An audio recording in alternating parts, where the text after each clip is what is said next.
Olá, pessoal do segundo ano, aqui é o professor Fernando Rosário de Souza para uma breve revisão para a nossa última V2 do ano. Aí, a nossa última V2 falará sobre o período entre guerras, o período que vai entre o final da Primeira Guerra Mundial e o começo da Segunda Guerra Mundial. O contexto você deve se lembrar.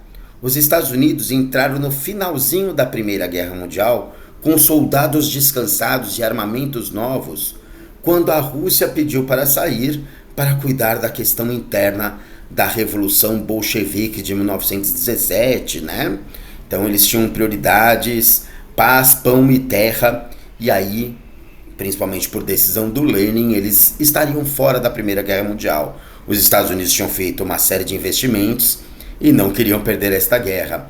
Reverteram os rumos da guerra quando entraram com soldados descansados e armamentos novos e devastaram a Alemanha. A Alemanha foi considerada culpada de guerra e teve que pagar uma série de indenizações, entregar a Alsácia-Lorena pelo Tratado de Versalhes. Os Estados Unidos não tiveram seu território atacado. Então imagine uma Europa que estava precisando se reconstruir e os Estados Unidos que estavam em pleno vapor industrial. Este pleno vapor industrial fez com que os Estados Unidos acreditassem que os bens materiais trazem felicidade e levassem essa dinâmica para o mundo. A Europa estava precisando consumir, ainda mais com o sistema de crediário que os Estados Unidos falavam com prazos a perder de vista para pagar. Mas alguém que acabou de passar por uma guerra compra o que é necessário e para de comprar. Talvez aí está o erro dos Estados Unidos não terem percebido qual era o momento de parar de produzir em grande quantidade esses bens que, como o nome diz, são duráveis.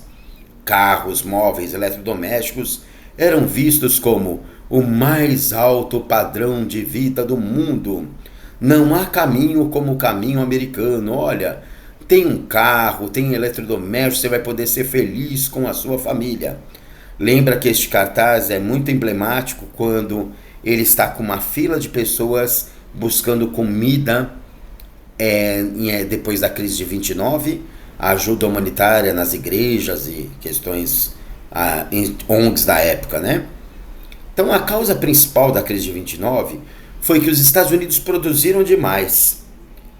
Depois de poucos anos de reconstrução da Europa, a Europa teve um subconsumo. Olha, já compramos o que a gente precisava, a gente não precisa comprar mais. Os estoques dos Estados Unidos ficaram encalhados. Com estoques encalhados, você não precisa produzir, você demite funcionários. Funcionários demitidos não recebem salários.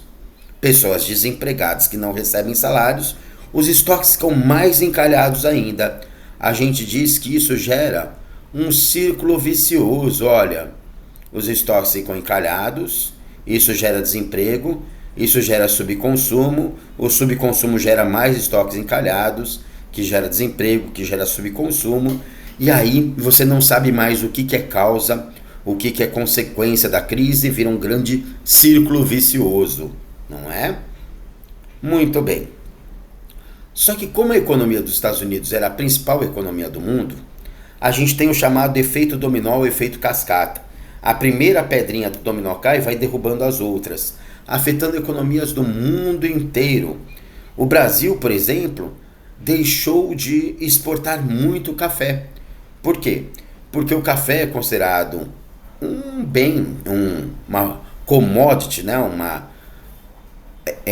Algo que é produzido pelo meio agrícola, pelo primeiro setor, mas que não é de primeira necessidade. Ainda que algumas pessoas sejam bem viciadas em café, a pessoa não vai morrer se ficar sem café. Então, em épocas de crise, esses produtos supérfluos, voláteis, eles são pouco consumidos. E ele era a base da economia brasileira. Imagine o que o Brasil não fez para tentar não desvalorizar tanto o preço, como, por exemplo, queimas de estoques de café, ou jogá-los ao mar.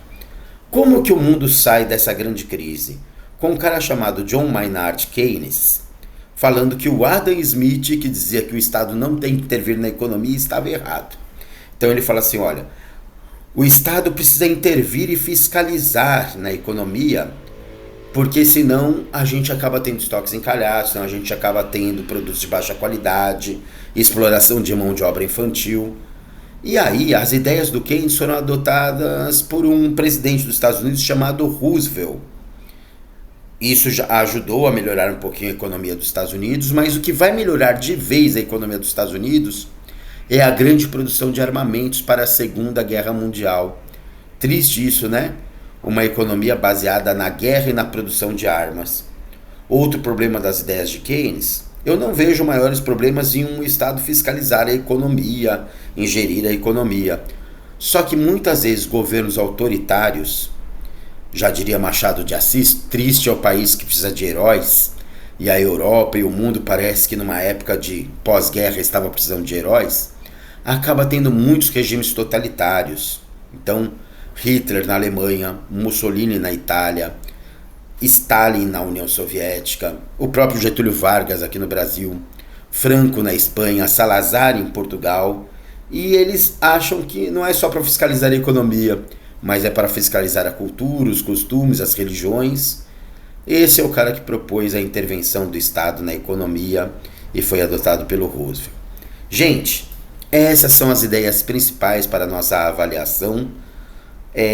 Assista esse vídeo quantas vezes for necessário, veja suas anotações, dê uma olhada no livro, você com certeza irá muito bem na prova. Até a próxima, pessoal!